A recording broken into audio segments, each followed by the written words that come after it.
Hey, hopefully everyone is back. I also realized I forgot to start the recording, unfortunately. So I didn't record the first half of this, but I have all of the slides with all of the notes, which pretty much have verbatim what I said in this workshop, but I also plan to record an asynchronous version of the first part of this workshop. So some at some point that will be available, but all the slides with all the information that I shared, with all the examples, will be available to you. So I apologize about that. I'm not used to. I usually don't record meetings, so I was not used to having to record anything.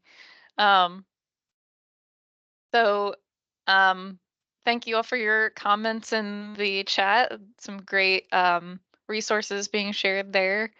If anyone has anything else they want to say, can share now, or we can move on to the next part.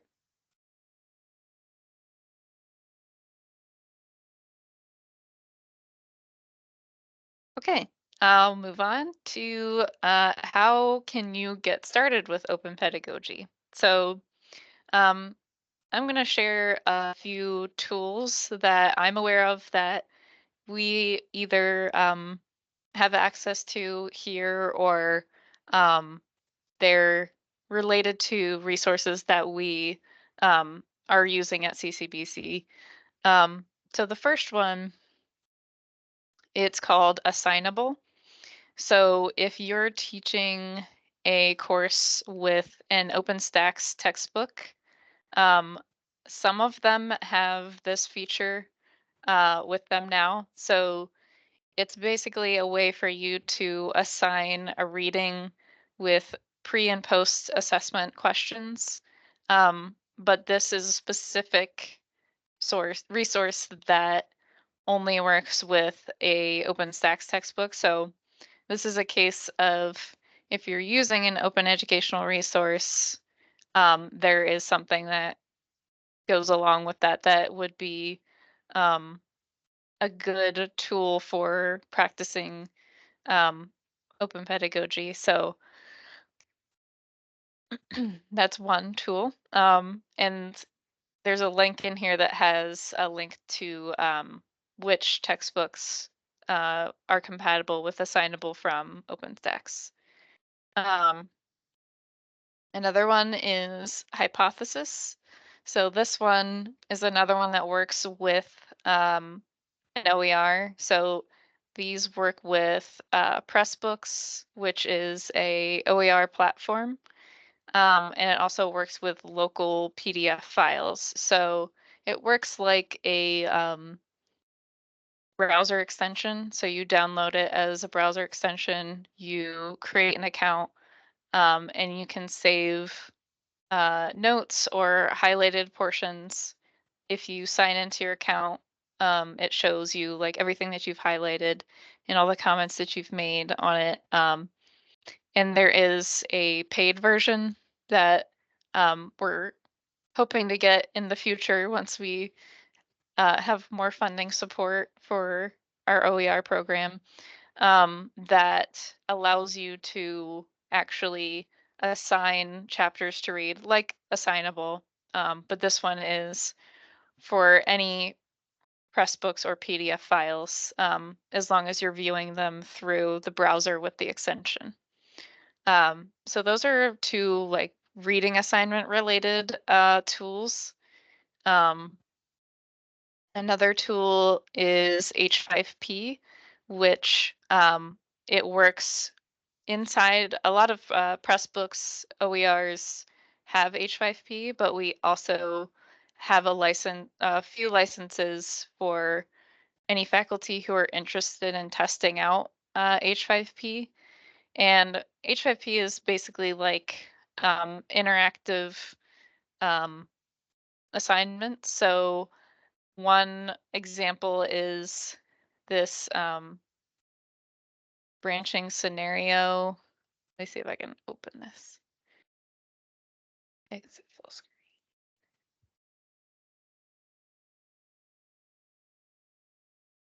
I don't know if I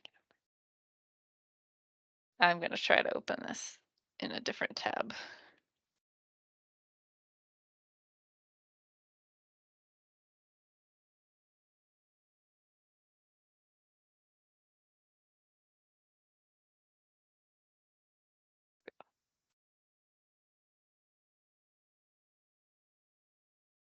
Can you see that? Yes. Okay. So they are different embedded content that you can put directly in your Brightspace, or you can embed in, if you're creating an OER through Pressbooks, you can embed them that way. So it has like a window, you can make it full screen. This one is called the branching scenario. So it's kind of like a game where you choose the different choices based on what, this one is specifically a social work related um, assignment, but you have things like this has a client file that you would review to give you an idea of what you're walking into, and then there's videos that are assigned with this scenario. So it's like a whole packaged activity that has um, choices, kind of like a choose your own adventure type thing. And you can see here that it has the branching scenarios there. You like choose which one, and then it moves on to the next and cycles you back if you get the answer wrong. But there's a lot of different types of things you can do with H5P. Um, interactive videos, course presentations. There's a lot. There's a lot of different things you can do. So if you're interested in that, I can try to get you a license if you're interested in creating things. I think you can also create them for free. Um, and I think the licenses that we have help you integrate them into Brightspace easier, but you can still use H5P for free and embed them by like on your own without the help of online learning. Um, so uh,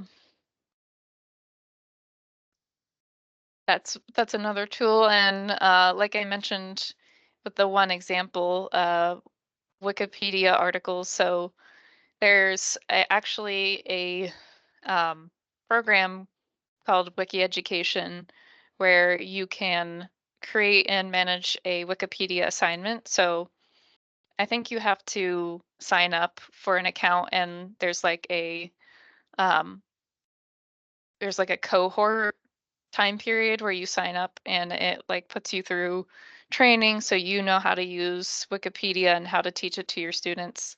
So it's a little bit more involved than something else that you kind of just, create an assignment. This is like a semester long assignment that you create and manage and assign to your students over the course of a few weeks. So, um,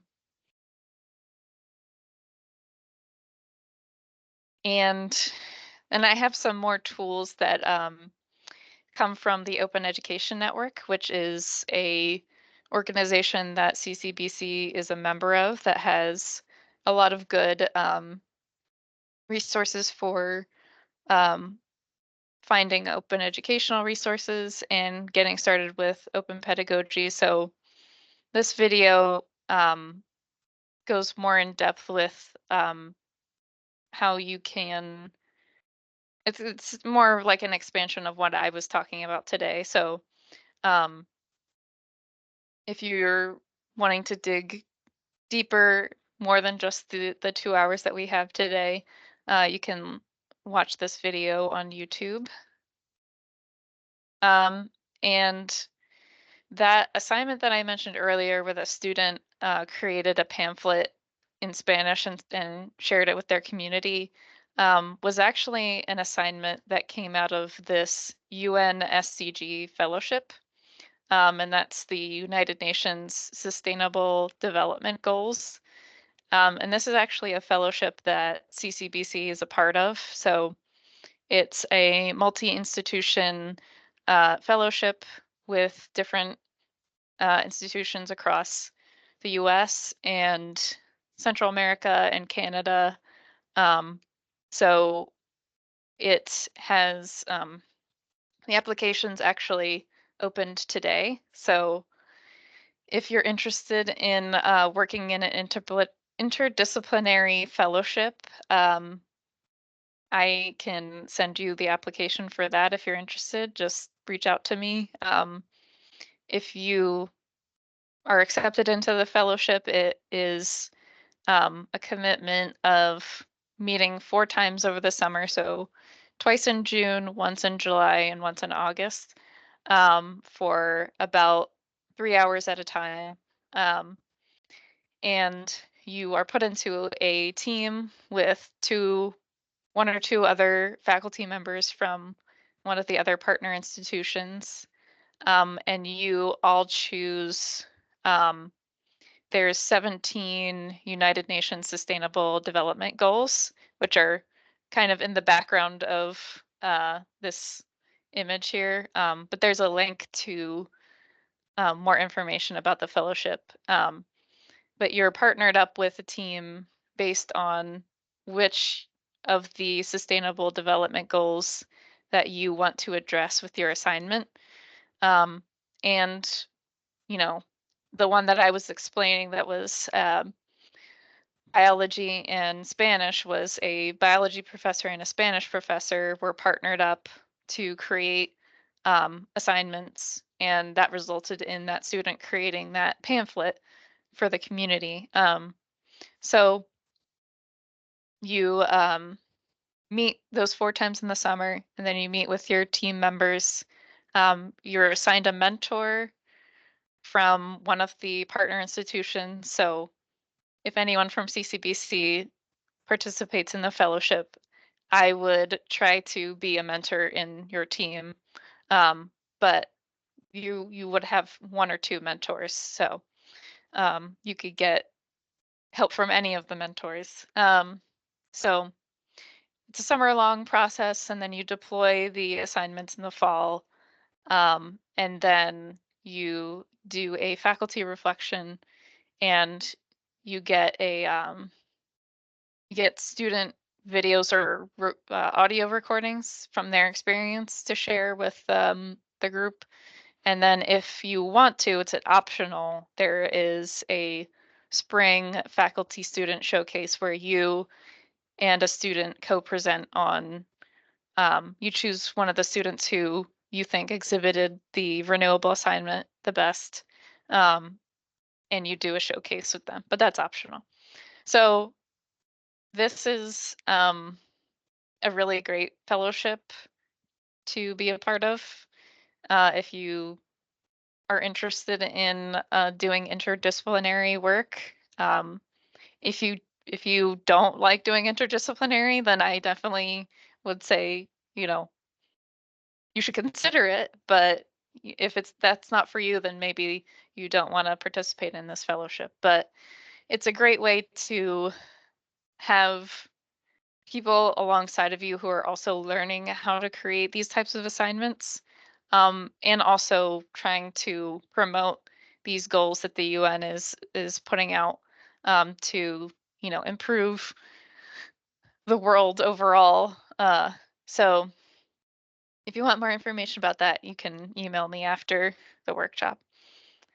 Um, there's also a certificate in open educational practices from the Open Education Network.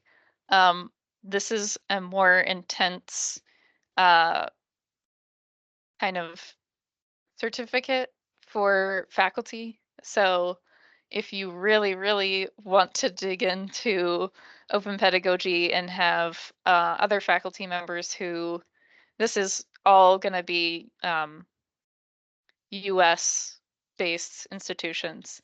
But you can see in this example, there's a couple people from Maryland institutions who have participated in this certificate program.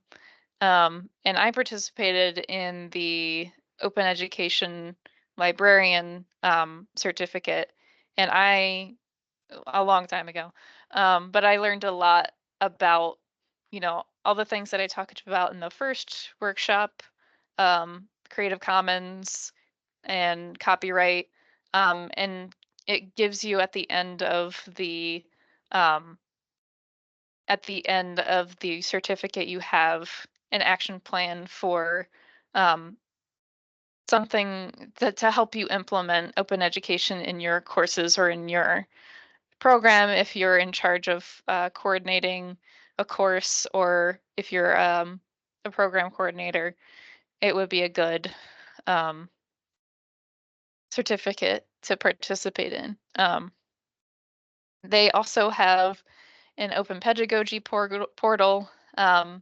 So this would be a good resource if you're looking for discipline-specific open pedagogy tools or examples of things that people have done in your discipline. I will say this is a relatively new portal, so there might not be a ton of resources there.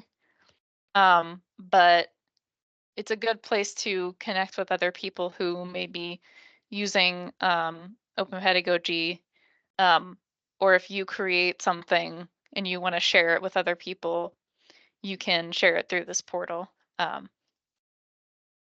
And the Open Education Network has more information about open pedagogy on their website. And as a bonus, I included this in the slide so you can watch it later. But talking about H5P, you can actually use AI to help you write activities with H5P. So the video focuses on doing quizzes specifically with H5P, but they give you like the format in which you should send the prompt in to ChatGPT, and then it'll come up with questions for the H5P quiz creator tool to make a quiz for you. So if you're interested in AI at all, I thought that was an interesting thing to include if you're interested in that at all. So that's the end of my slides. So I wanted to give the last half hour or so of time for you to ask me any questions, to maybe if you wanted to explore the open pedagogy portal, or or you can open up I'll share in the chat the Open Education Resources Guide that I shared in the last workshop yesterday, that has all of those repositories for OER and has OERs by pathway. So like I said, I didn't want to be talking the whole time. I did talk most of the time, but I wanted to give you guys time to be able to ask me any questions, because I know you came here looking to explore open education.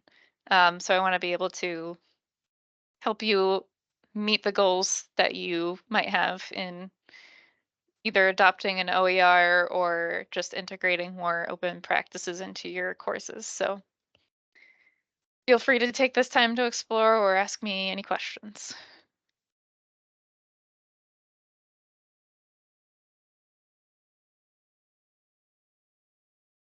I actually do have a question for you here.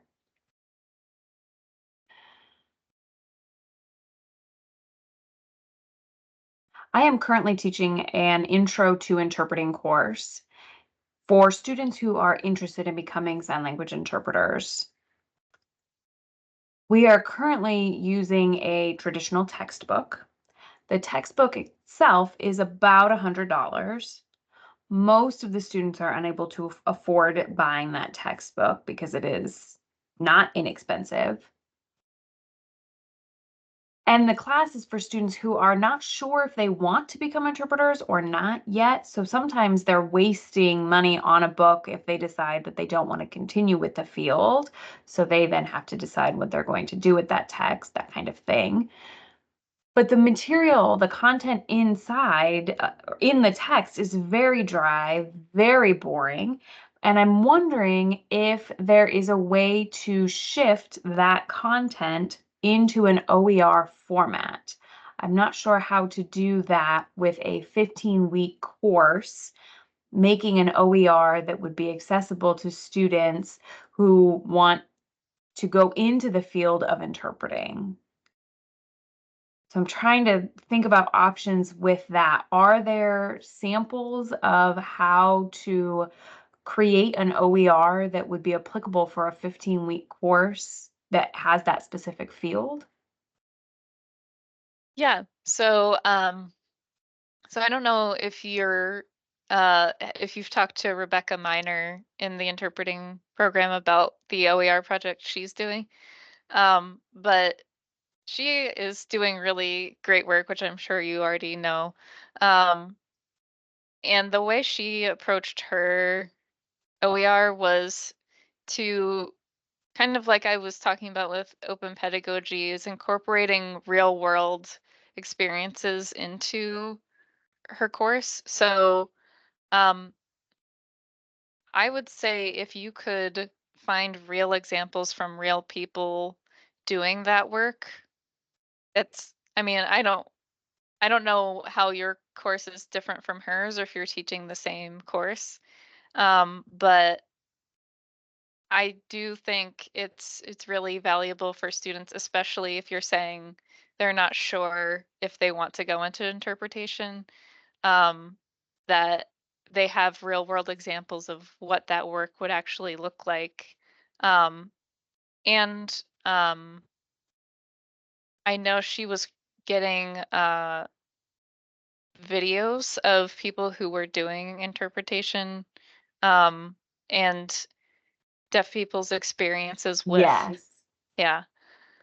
So, honestly, I would, if I were you, I would ask her what her experiences have been, um, because interpretation and Right. Yeah, we've been talking about that. We've been trying to figure out how we can change the textbook into an OER for this specific course. We do have other courses in our program that do have OER resources, but with this particular course, it is still a traditional textbook. And I'm just trying to think about how we can incorporate OERs and adapt that course into more of that open pedagogy. But yes, I will definitely connect with her. Thank you. yeah. Anyone else have any questions, or if you want to maybe ask me if you have a project that you or a course that you're looking to convert to OER, if you have any questions about how you would do that or where you should get started, um, can I ask me that? I have a question. Can you hear me? Yes, I can hear you. Okay. I was trying to turn on the camera, but it's not working, it seems. That's okay. But I have a question about storage of OERs because we've created a couple in department English, and the ongoing question is where will we house them so that we don't so everyone gets access to the links and looking for them at different times and can't find them. But so that's the question I have. How can we handle storage of OER existing OER links, and could we use something like Pressbooks to link everything? The concern is that it should not be behind bright space or just behind a wall with no one, the mostly it's for the adjuncts and anyone really, but sometimes they don't have all of their login information until maybe after the semester begins. So we wanted to be able to kind of push that out to adjuncts beforehand and not have it something where they had to log in to get to it. Um, so the question is about storage and whether Pressbooks could be used as a landing page for them to access these links. Sure. So Pressbooks is more of a like textbook authoring tool. So you could convert whatever, I know your content is in oh, what is that called? Course, what is it called? I can't remember. Course Arc, is that what it Course was? art, Or yeah, course art. Yeah. Okay. Yeah. So if you want to take it from Course Arc and also, put I it guess in and put it into a Pressbook, I would say that is a lot of work on your part to have to do that. So Mhm. is there is there a way for you to share a Brightspace course shell without someone having to log in? Because I know other institutions, they do share like course shells through OER repositories. Um, and maybe that's something we'd have to talk to online learning about. But there's also ways you can use like you can use SharePoint to share the content as long as you make the link shareable to anybody. That's a way you could share it with adjuncts. So there's a few different ways you could do it, but if you're using CourseArc, I would think that you could just share that link with them as well. But if there's more content than just what's on CourseArc, um, then maybe doing something through SharePoint would be the best way. But there's also like so many repositories that you can upload your content to if you're trying to share it with the wider world and not just CCBC adjuncts and other faculty, but like anyone in the world who might be interested in it. So we can talk more about that one-on-one if you want. But um, yeah, any of like OER Commons is a repository where you could upload your content as long as there's a link that can be shared with anybody. So, like I said, you could do that through SharePoint. Okay, yeah, check SharePoint. Yeah. Anybody else have any questions about your specific project or just general questions?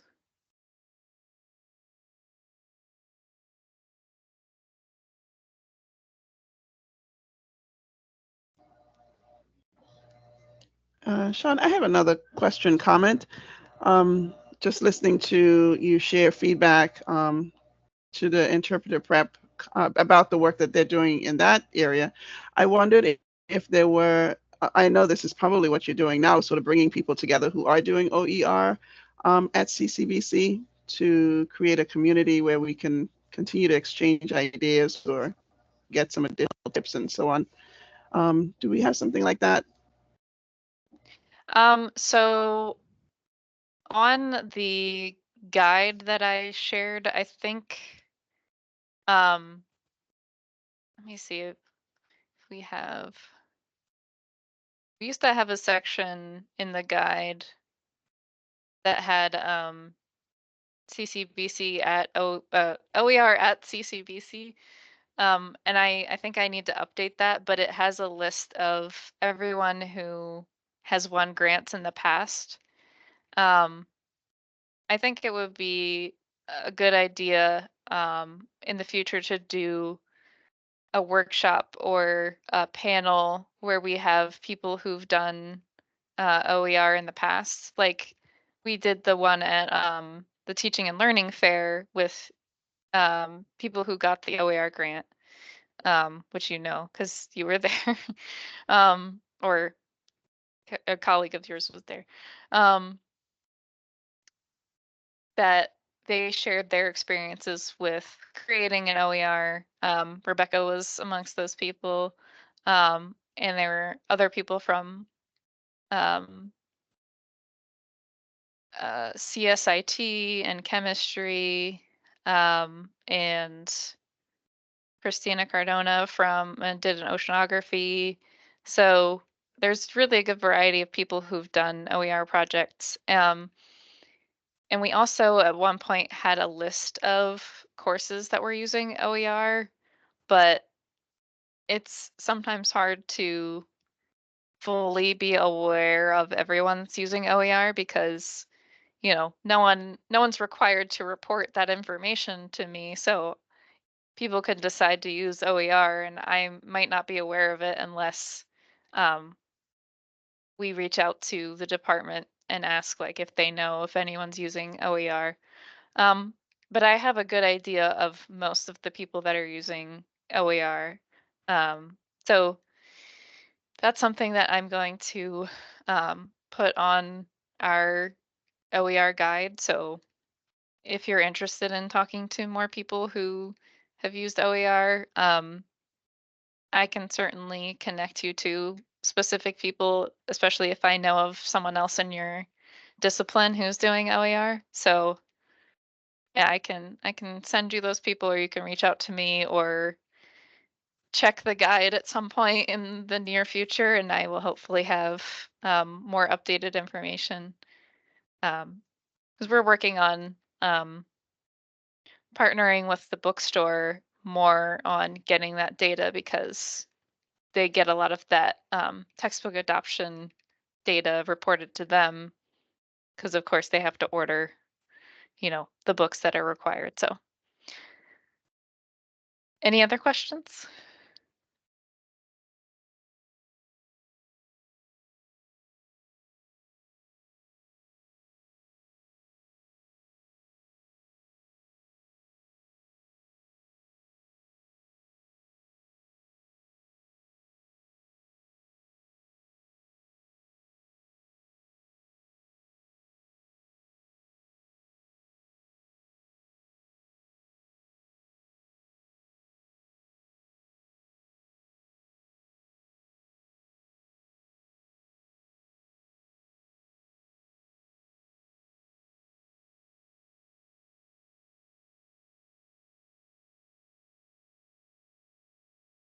Okay, so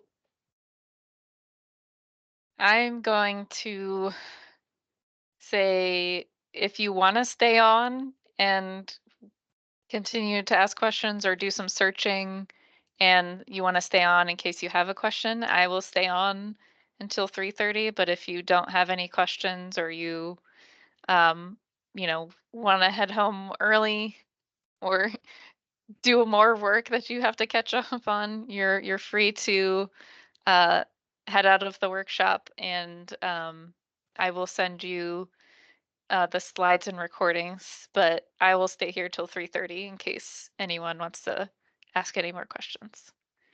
Thank you all for coming.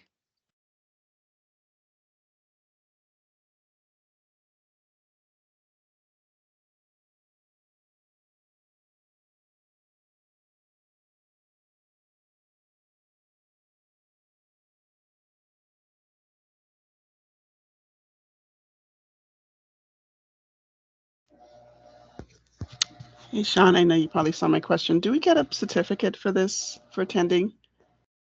Um, yes, so Okay, great. for the people who participated in the first part, I sent out a request to review an open textbook library text. Oh, So I if got that. yeah, so you can do that and get that certificate, but I'm Mhm. also going to give a separate certificate for the people who signed up for both Mhm. sessions.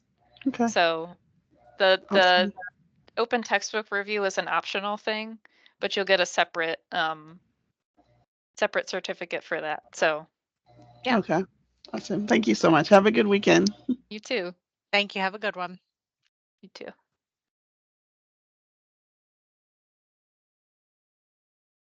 that one's here. So I'll just